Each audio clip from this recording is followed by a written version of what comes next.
big stories this morning, Rufai, are the stories around the budget defense. Accountant General of the Federation under fire, if I put it that way. And then, of course, INEC in the spotlight. Your take on these stories?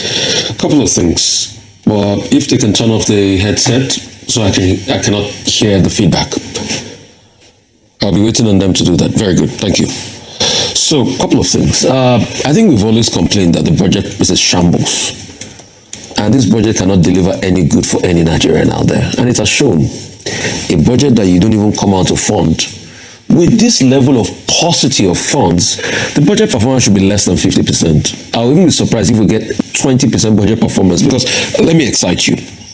If Ali Party is saying over 200 billion was earmarked and he gets 36 million naira, what will you call that budget performance? It's even less than 0.0001%.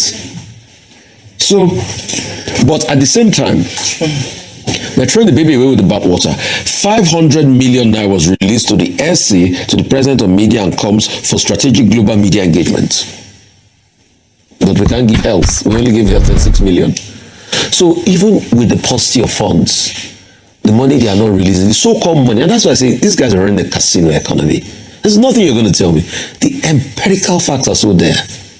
This same government has said, we've met our revenue targets. We've met our revenue targets. Non-oil. Non-oil. Where's the money? If you made the revenue, it's not to spend the money on the people. At the same time, over 150 million was paid to an airline company for travels. But for health, capital project, just 36 million. Then it goes way further with the shenanigans that happen. Let me excite you a bit. Only 60 million was released from the 858 billion budgeted to bridge electricity tariff gap by MBET. They said they were going to give a bond to the electricity companies. Then the price was 4 trillion. Now it's gone up over 6 trillion. They are still wriggling around the bond today. So government is not meeting most of its encumbrances, and it claims it has a budget. That's why they are packing most of the budget lines into a new year. Even Mr. Omari that thinks I don't see anything good in him, I'm speaking up for him this morning. I hope he's listening. His budget is about 3.4 trillion. It's just over 700 billion that they've been able to give him to do his work. How do you expect people to work? Anyway, that's never going to stop me from asking accountability questions from him. So I'm here to do my job. He should do his. And make the press conference less about Rufai. Please, it's not me. Make it about your ministry. So when you look at it, there's a lot of rigmarole that is going on. There's a lot of rigmarole. And that's why we are not getting anything done. And that's why we can truly ask this administration, what have you done for Nigerians in the last 4 years? If you cannot meet most of your budget cycle, but it's a seat in the same country, you can't meet most of it, you shelled out over $150 million to buy a plane for yourself. So what are we talking about? INEC. It will be a miracle if INEC even gets over that 700 billion. Yes, they want to use over 200 billion for technology. Electoral, operations, over, billion, over 300 billion. But in the end, God knows how much will be released.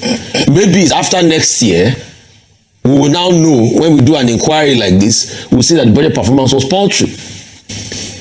I thought the president said we did very well in budget performance, because he always says that every year.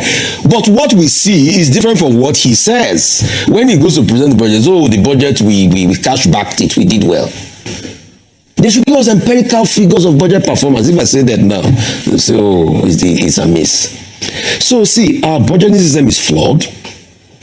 Even the ones we do, when we finally release the money, we don't get anything done. And that's why you can see the frustration of them. So, like the senators are asking today, I would like to also ask them, please, why is all the so-called revenue this government said they made? On top of that, we are going to be borrowing again. We are borrowing trillions. 17 trillion there, about to meet the 20 trillion deficit in the budget. The one we borrowed last year, did we release that money to the ministries to work? Okay. So these are the questions we are asking. Many questions. Many accountability questions, and it is incumbent on them to answer it. And enough of all this envelope system, this system, that system. No, let's get things done. All right. That's all we demand. Dr. Abati. Okay, I think the subjects, the producers have brought this morning are interrelated.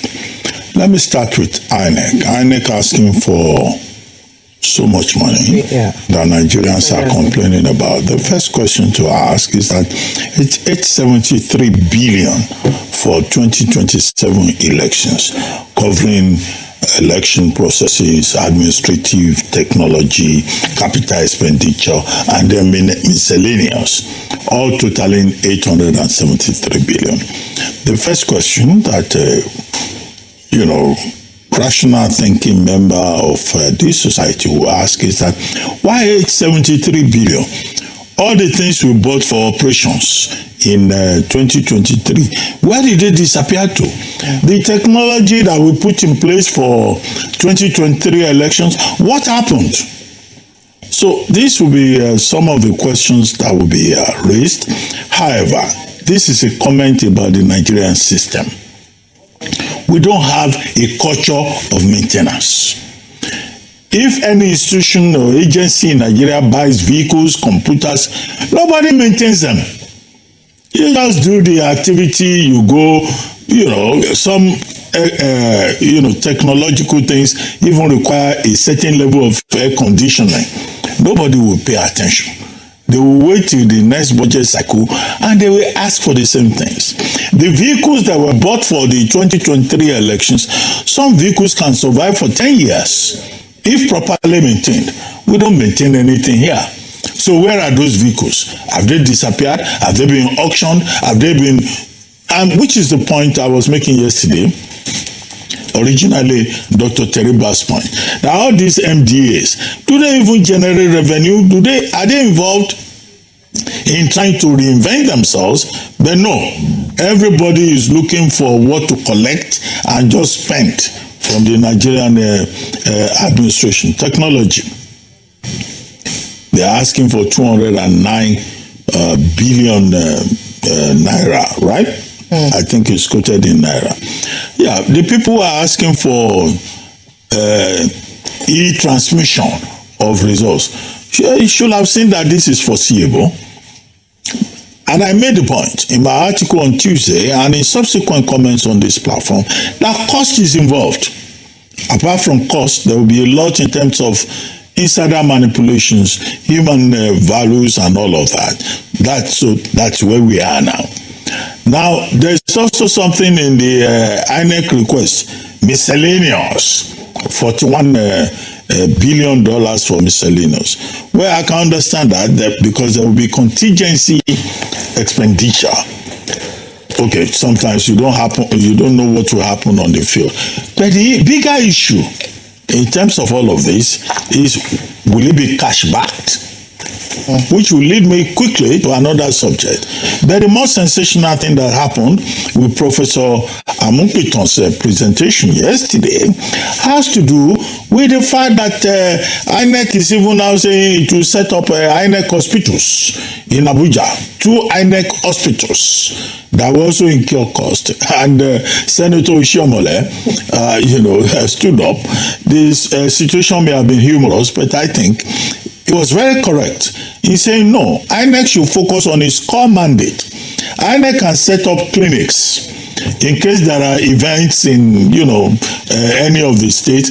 In fact, INEC should be talking about buying ambulances in case some people have made away with the ambulances that were bought in 2023. What is this noise? Can these people in this thing do their job? Now, so you see, so they can buy ambulances in case there are emergencies. But to say you want to set up hospital, I think that Senator Oshiomhole is very right in that regard. So what we're dealing with basically is contradictions. The other point that I left will take us immediately to the testimony by the Accountant General of the Federation. And the issue is that, look, we have all these contractors, we have these agencies. We say we have made 28 trillion naira in terms of revenue, and yet capital votes are not cash backed. The Ministry of Health gets in 2025 just about 36 million out of about over 300 billion. Primary agriculture in the Ministry of Agriculture is not funded, and yet we say, oh, we are making money. So where is the money going? The Accountant General, Dr. Gunjimi, faced the panel, Senate Committee on Finance, and says, well, we can assure you that there is no ways and means. But all of these issues, it's only when we have money that we can cash back the MDAs.